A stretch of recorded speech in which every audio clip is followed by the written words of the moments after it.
Who do I think I am? Seriously. Oh, look at you. Because if you dress sporty, then eventually you are. That's how it works, right? If there was anything, if there's anything that describes me, it is gangster. What are we doing?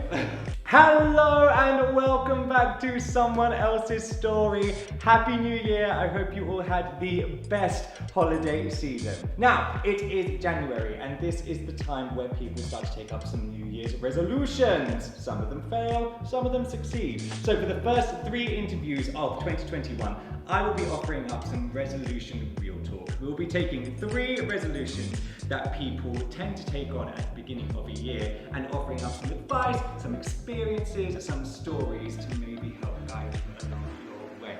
First up, we have my dear friend and amazing personal trainer, Joshua DaCosta, to offer some advice to anyone who is looking to start or continue a health and fitness journey. Nailed that! Wow!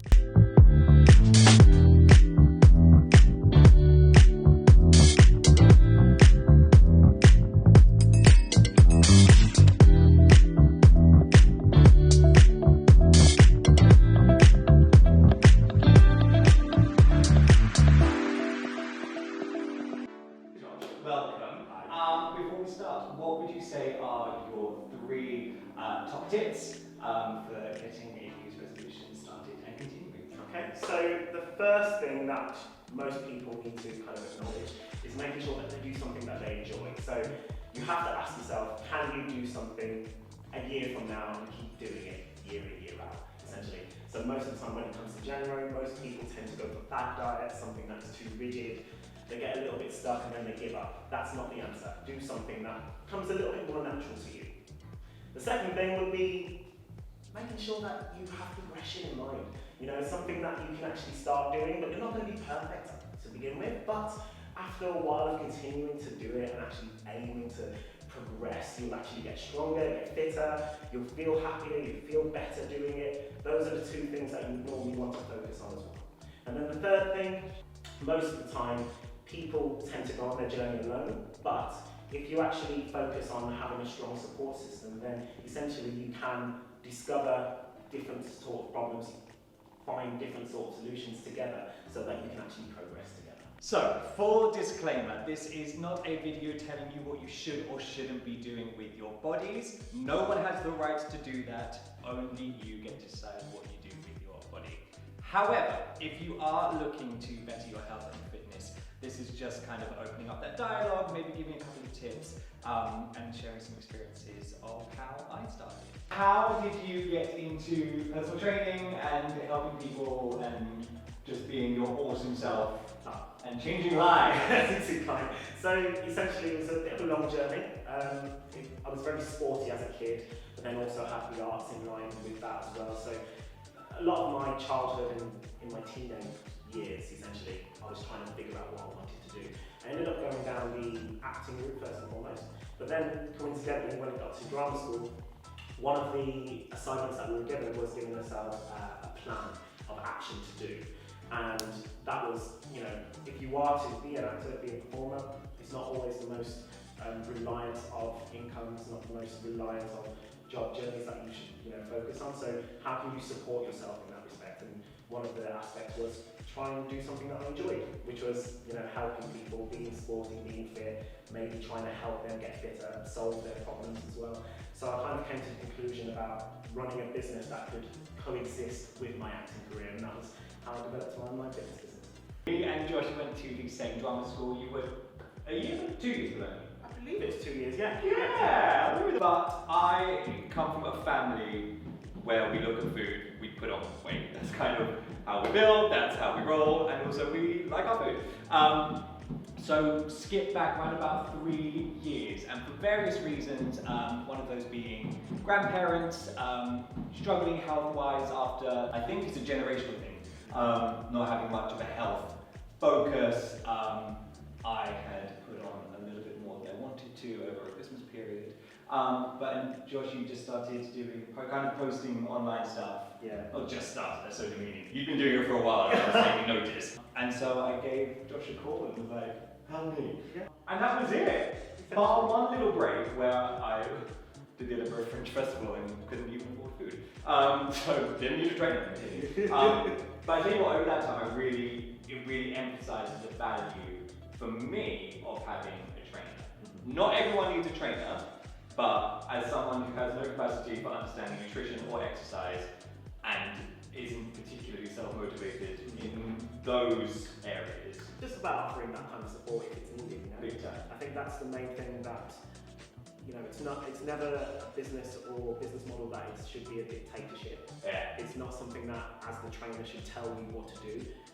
I like to think of it as coaching in the sense that you guide the client to the right direction and they have the freedom of their choice to make whatever choice they want. So, you know, that's why having, say, the flexibility to sometimes, you know, if it's something that you can afford to invest in, then fantastic. Or I would always say, you know, it doesn't hurt to, but then at the same time, pick wisely who you like to work with, pick wisely if you can build a rapport with that person. So that, again, leaning back on that support, and again, if you need to, say, have a break, have a pit stop away from it because you're doing project X, Y, and Z, you can come back to it and continue on that journey of just looking after yourself as best you can. Yeah. You know, and that's mainly the kind of focus that I try and give you, and that's why we've been together for nearly 3 years now. So it's like a relationship. I love it. And as you just came here, a lot of what we'll talk about in this video is specific to my experience of working with Josh. I love this man, he's brilliant. Not every trainer in the world will be built the same way and have the same system. So we're just sharing our information.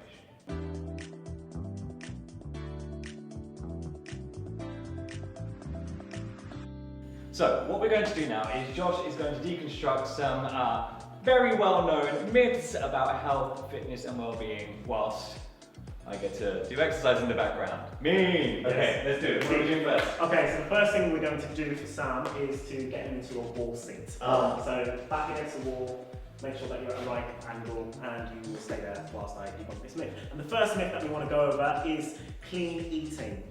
The reality is that there is no good or bad food. So we don't want to necessarily demonise your relationship with your food or anything like that, like junk food, but also it's important to eat your fruit and vegetables and get adequate protein, you know, the good stuff, eating like an adult, but we should never really have an association that there is good or bad foods.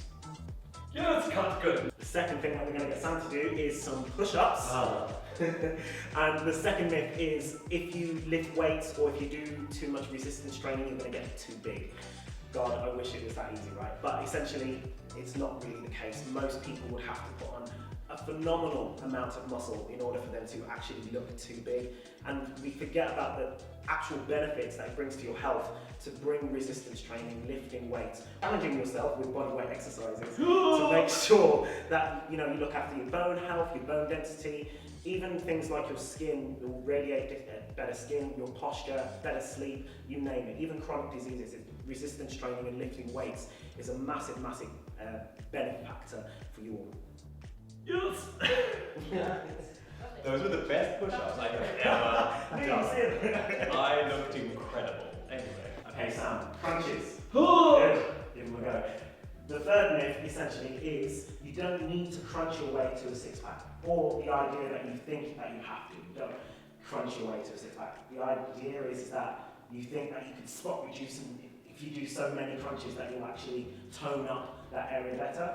But in reality, you just need to actually get leaner. And by getting leaner, we need to be in a calorie deficit. We need to train hard, and that includes doing crunches, but then also making sure that you are eating adequate protein so that you retain muscle mass or even build muscle mass if that's what you're looking for. And then you just got to rest and be patient. Yes! Yeah. Okay, so the next movement we have squats.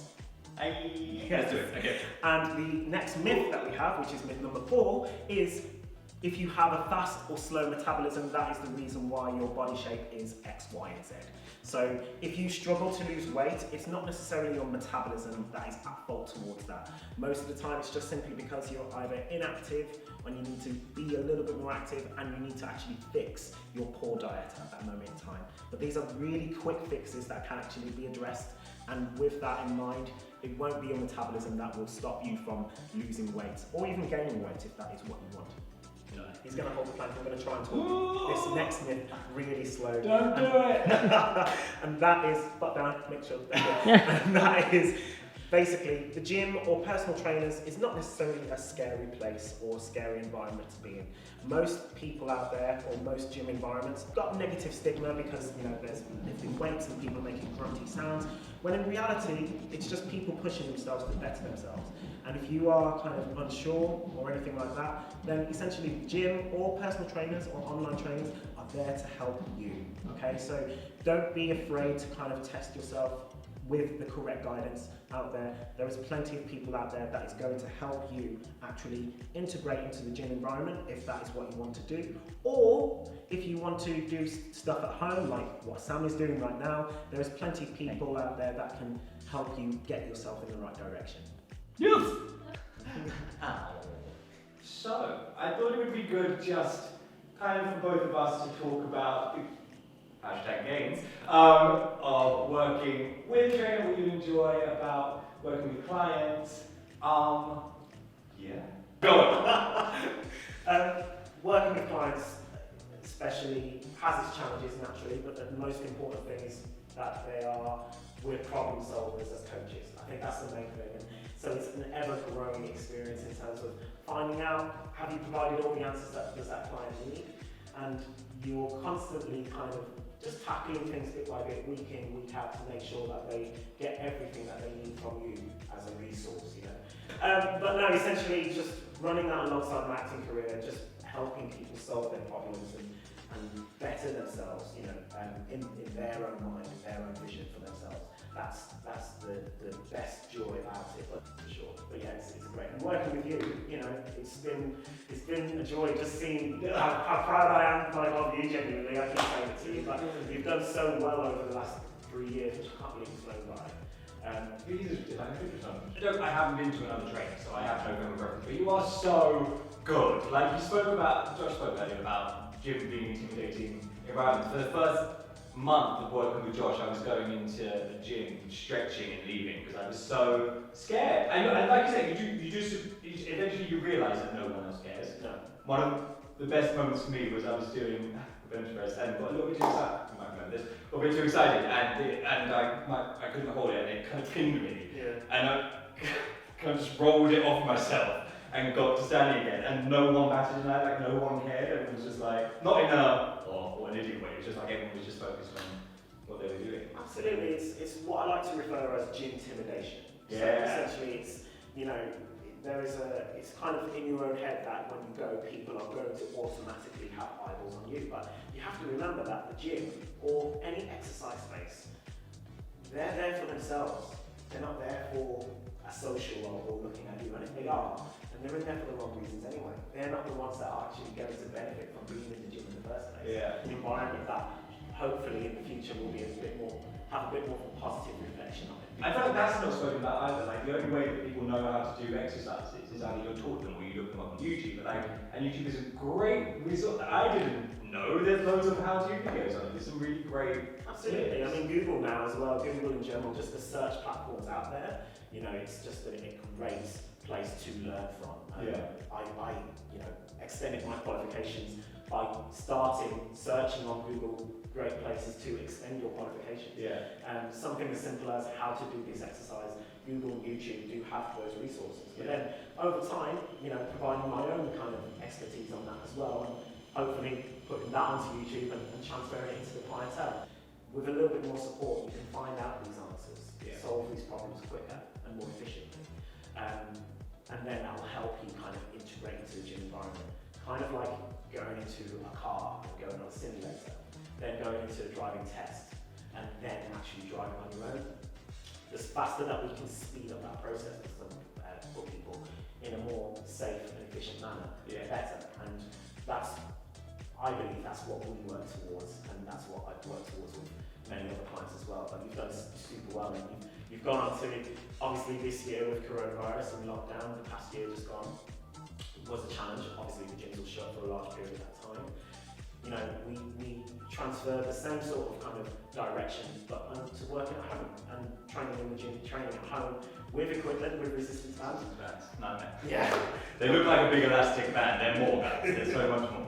Yeah, absolutely. But you know, you can make progress and you can still follow the same sort of methods and principles in place for you to keep doing things that you enjoy, keep doing things that you know you make progress with, but then also you've ventured into different aspects of it, like running as well, which is a big plus as well. Mama, I'm a runner now, that's what I do. Two things I'm gonna throw out there for you guys, for you to comment on.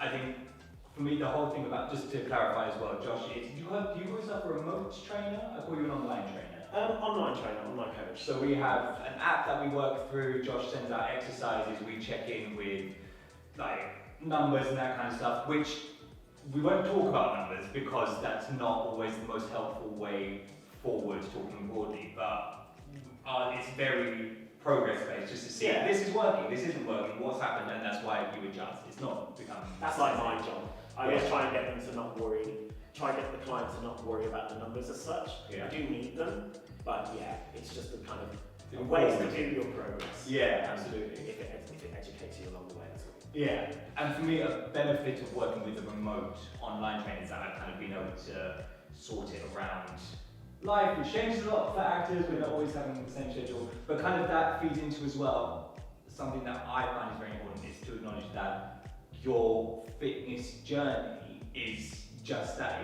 There have been periods where I've just been like, Josh, it is so busy right now, I just need to get through this week, and then we pick up and we go again. Or there have been times like lockdown was great for me because I didn't have anything else to do, so it very much kind of became my motivation to go running, to really hone in on what I was or wasn't putting into my body and the effects of that was having. So if there's anything that Josh has taught me, many things, but particularly is that it is all about the choices you make. With that in mind, a little bit of kind of would you rather, kind of just like general questions for Josh. Quick fire round. KFC or McDonald's? If you had to pick one. KFC. Yes! That is the right answer. Burpees or plank? Plank. If you could eat one food for the rest of your life, only that food, what would it be? I think if it was a mix of enjoyment and health, I'm going to go controversial. I'm going to go with pasta. Pasta's always a winner. You know? If you had to give up one food for the rest of your life. Turkey. Oh, random. Yeah. Why? I just think it's really dry sometimes. And if you could put one health or fitness mantra on a t-shirt, what would it be? Do your best today. That's it. Yes! I remember you sent me one round which was the only bad workout of the one that didn't happen. Yeah, absolutely. There's also something to be said for listening to your body, and sometimes you just need to not, but I definitely, as a human, sometimes sit back and I'm like, just cool. And sometimes I just need to get up and do the 6 push-ups. They might be awful, they might be the worst push-ups I've ever done, but... Absolutely. I mean, you can be active pretty much every day, unless you're not well, you know? But to say that you have to do a workout every single day, that's not the case. I think that's another myth, really, is people tend to over-exercise, or people think that to make a commitment to bettering your health and fitness, you have to do something every single day. Yeah. And there is a reality to that in terms of looking after yourself, like, drinking enough water, look after your food if you can. Be active, but that be active could be just going outdoors for a walk, even if it is gloomy outside and raining and stuff, just doing something as simple as that. And then all you have to do is train relatively as best as you can that day, about 3 times, 5 times per week maximum. You don't need to ever do any more than that ever. So rest is just as important as training. Yes, it is. Josh, is there anything you feel like we've missed that you'd like to share with? That's mirroring. That we would like to share with people at home. So many things. Yeah, just don't underestimate the impact that delving into a health and fitness journey has on your mental health. I think they coexist with each other, they really do. And I think if you're struggling from a mental health perspective, although it's not a field that I'm professionally advised to give any advice on, but I really do believe that health and fitness regime, even just exercising like 20 minutes, can have a massive impact on how well your day can go. Just to back up what you said, as Josh mentioned, I got into my running over lockdown last year, more on that to come. Part of the reason I got into running was not so much the exercise and the benefits, it was where a lot of work was happening on my phone or surrounded by screens. It was me getting out, away from my phone, blasting a Broadway cast recording as loud as I wanted and running for however long, and that, the mental benefits, I definitely got. Absolutely. Sometimes it can bring clarity. Yeah. And just a great stress reliever, you know. Especially if you tackle it like at a section of your day that suits you as well. If you have like a fixed routine with that. Some people like to exercise first thing in the morning and then they feel great, or some people feel a little bit tired towards the end of the day, but then they have a workout and they feel energized again so that they can then enjoy the rest of their evening. It's definitely a powerful correlation with your mental health, and I think it's definitely something that you should definitely do. Boom! Well, thank you, Josh, for coming and joining me today. I hope you've all enjoyed that. If you have any more questions for Josh or want to see more of what he does on a day-to-day basis, please head over to Instagram and follow him at The Black Body Coach. The links to that will be in the little description to this video. Thank you. Thank you. Thank you, and we shall see you next month for another episode of Someone Else's Story. Sending lots of love. Mwah!